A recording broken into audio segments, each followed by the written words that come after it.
हर हर महादेव। मैं अपने गुरु महादेव जी के चरणों में प्रणाम करती हूँ, मेरा प्रणाम स्वीकार हो। गुरु माँ आदिशक्ति के चरणों में प्रणाम करती हूँ, मेरा प्रणाम स्वीकार हो। शिव परिवार के चरणों में प्रणाम करती हूँ, मेरा प्रणाम स्वीकार हो। साहब भैया साहब दीदी के चरणों में प्रणाम करती हूँ, मेरा प्रणाम स्वीकार हो।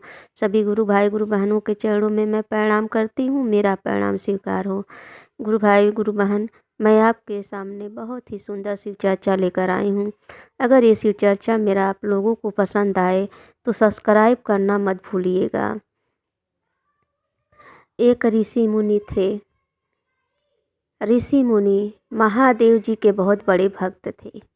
वो एक नदी के किनारे कुटिया बना के वहीं महादेव जी का शिवलिंग स्थापित करके प्रतिदिन उनका पूजा अर्चना किया करते थे।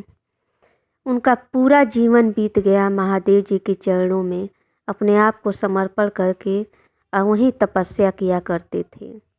जब उनका मृत्यु का समय आया, जब वो बुजुर्ग हो गए, तो एक दिन एक सुग्गे का बच्चा उड़ के शिवलिंग के पास आता है।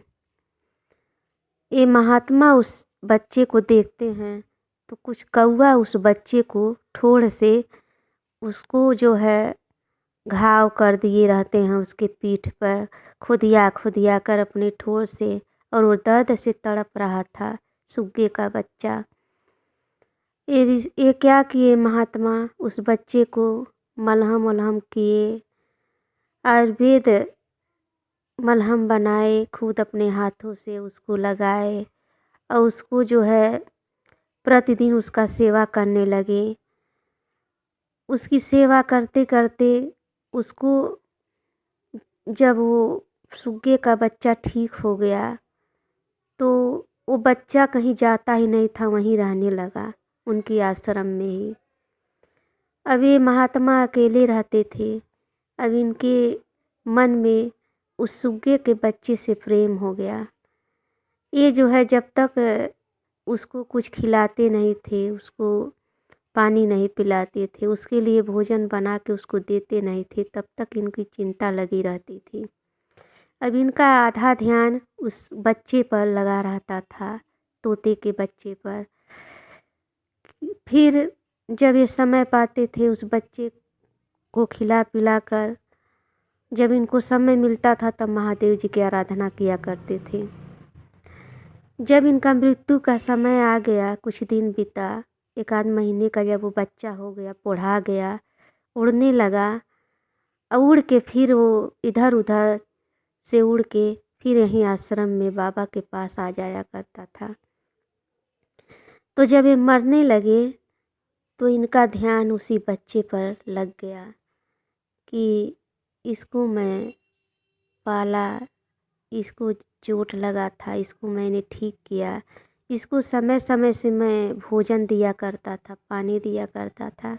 मैं नहीं रहूँगा तब तो ये अनाथ हो जाएगा। इतने में उनका प्राण निकल जाता है। वो महादेव जी का स्मरण नहीं कर पाते हैं। वो उसी तोते का स्मरण करते हुए, चिंतन करते हुए उसी का चल देते हैं। जब महादेव जी का शिवगढ़ लोग आते हैं विमान लेकर शिवलोक से, तो महात्मा को उस विमान में बैठाकर बड़े सम्मान और बड़े ही आदर सत्कार से इनको ले जाते हैं। जब शिवलोक में पहुंचते हैं महात्मा, तो अपने महादेव जी को देखकर ये बहुत प्रसन्न होते हैं।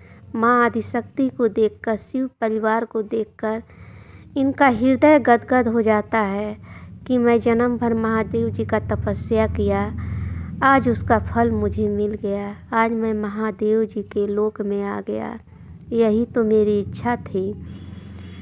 फिर ये महादेव जी के चरणों में गिर पड़ते हैं, सबको प्रणाम करते हैं। महादेव जी कहते हैं कि उठिए महात्मा, आप बैठिए। इनको बड़े आदर सत्कार वहाँ शिवगढ़ लोग करते हैं। ये बैठते हैं वहाँ पर। फिर कहते हैं, प्रभु मैं आपके चरणों में मुक्ति पाना चाहता था, आपका दर्शन पाना चाहता था, आपके लोक में मैं आ गया, अब मेरी आत्मा को आप मुक्ति अपने चरणों में दे दीजिए। तब महादेव जी इनका जब पत्रिका खोलते हैं तो कहते हैं ने तो सदा मेरी भक्ति की है, लेकिन आप अंतिम समय में एक तोते का स्मरण किए हैं।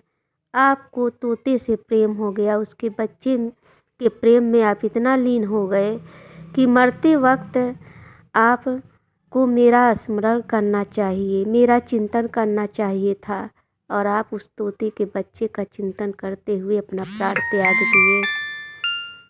इसलिए जाइए, मैं आपको तोता बना के भेजता हूँ।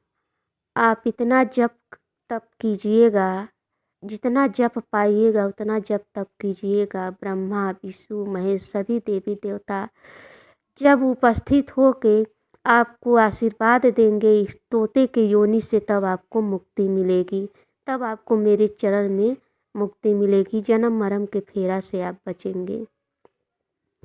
महात्मा कहते हैं, ठीक है प्रभु, जैसी आपकी इच्छा, मुझसे तो गलती हो ही गई है। महात्मा को तोते के एक तोती गर्भवती रहती है, उसकी योनि से महात्मा का जन्म होता है। जब वो बच्चा तोता जन्म लेता है, जब महात्मा तोते के रूप में जन्म लेते हैं तो एक खोतले में रहने लगते हैं। जब वो बच्चा ही रहते हैं, जब उनको तो सब कुछ याद रहता है, सब स्मरण रहता है अपना पिछला जन्म। जब वो बच्चा थोड़ा सा बड़ा होता है तो तोती सब बच्चे को उड़ा के ले जाती हैं चारा चराने के लिए। ये नहीं जाते हैं, ये अकेले रहते हैं वहाँ। बहुत कोशिश करती है तोती, ये नहीं जाते हैं। तोता उस बच्चे को छोड़कर वहीं चले जाते हैं और ये वहीं पर तब जपते हैं। सभी देवी देवताओं को कैसे जप करके, और वहाँ सब देवी देवता लोग वहाँ प्रकट होके इनको तोते की योनि से कैसे मुक्ति दिलाते हैं।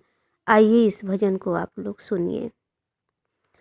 पीपल के खोता तोता बोले नमः शिवाय, पीपल के खोता तोता जप नमः शिवाय, पीपल के खोता तोता जप नमः शिवाय। सुनी ब्रह्मा जी आए, नमः शिवाय। सुनी ब्रह्मा जी आए, संगवा में सरस्वती मैया, पीपल के खोता तोता जप नमः शिवाय, पीपल के खोता तोता जप नमः शिवाय। सुनी विष्णु जी आए,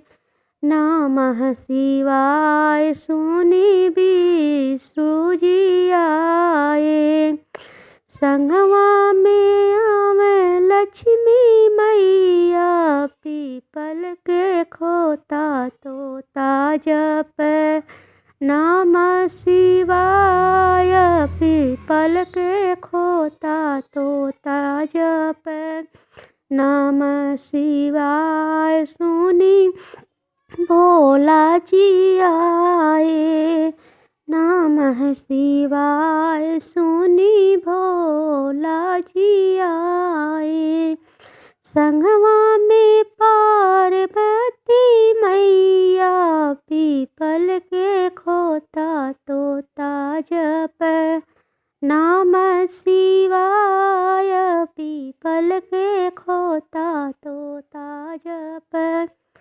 वो तोते का बच्चा इतना नमः शिवाय जपता है कि त्रिदेव लोग अपनी अपनी त्रिदेवियों के साथ वहाँ प्रकट हो जाते हैं और तीनों देव लोग अपना आशीर्वाद देते हैं, और तीनों देव के आशीर्वाद से फिर उस महात्मा को तोते की योनि से उनकी आत्मा निकलकर मुक्त होती है महादेव जी की चरणों में।